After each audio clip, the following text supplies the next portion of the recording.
लागे दा सखी बेटा के नौकरिया घर ही में चर्चा करैबे कराम। लागे दा सखी बेटा के नौकरिया घर ही में चर्चा करैबे कराम। मनमा में रखले रहली मनीता, मनमा में रखले रहली मनीता, घर ही में चर्चा करैबे कराम। घर ही में चर्चा करैबे कराम। लागे दा सखी बेटा के नौकरिया घर ही में चर्चा करैबे कराम।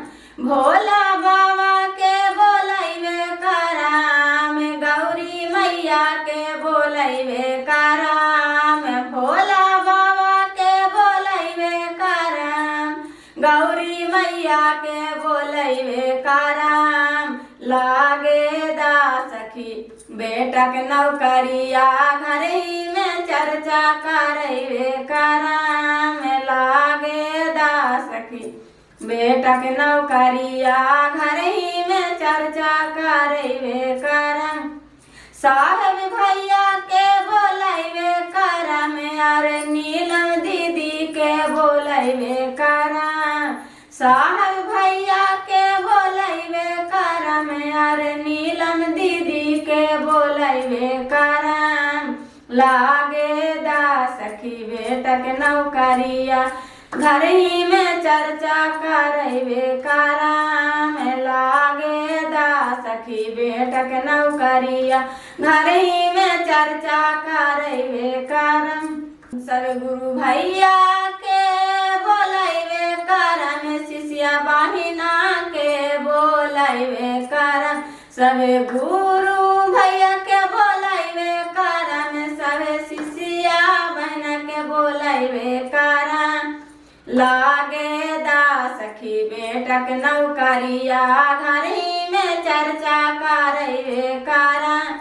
लागे दा सखी बेटा के नौकरिया घर ही में चर्चा करैबे कराम। ढोलवा भी बाजैबे कराम, डीजे भी बाजैबे कराम। ढोला भी बाजैबे कराम, डीजे भी बाजैबे कराम। लागे दा सखी बेटा के नौकरिया घर ही में चर्चा करैबे कराम। लागे दा सखी बेटा के नौकरिया अंगना में चर्चा करैबे कराम।